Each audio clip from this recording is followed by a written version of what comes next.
交媒体分享了有关东突厥斯坦其中一被拘留者的视频后，一位欧洲安全官员告诉天空新闻，在这段视频中，被戴上手铐并被蒙住眼睛的数百名囚犯是东突厥斯坦维吾尔族。人权组织说，300万维吾尔人被关押在被占领的东突厥斯坦的集中营中，同时超过50万维吾尔人被强行转移到中国山东省的监狱中。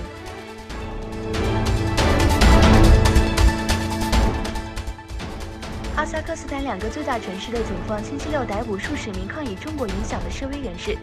将一些中国工厂迁至哈萨克斯坦的计划遭到当地民众反对。在首都诺尔苏丹和最大的城市阿拉木图，一些民众星期六再次走上街头抗议，他们喊着反对中国扩张和反对政府的口号。据报道，当局逮捕了57人。中国在哈萨克斯坦能源领域有大量投资，购买石油和天然气，但是一些批评者认为，一些中国公司也有一些西方企业雇佣当地人太少，支付的工资也比外来工人低很多。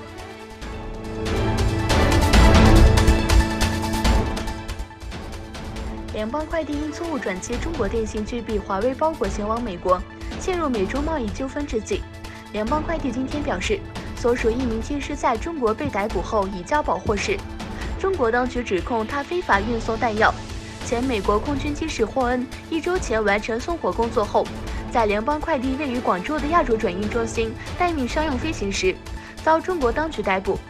霍恩被捕时，在其托运行李中被搜出用于低功率防止气枪的非金属子弹。中国当局指控他非法运送弹药。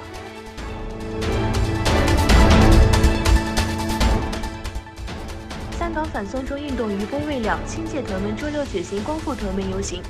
当游行队伍入境屯门大会堂时，有示威者取下挂在大会堂外的5星红旗并烧毁，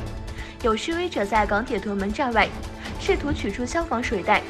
警察随即对示威者喷洒胡椒喷剂、发射海绵弹，但事前并未举旗警告。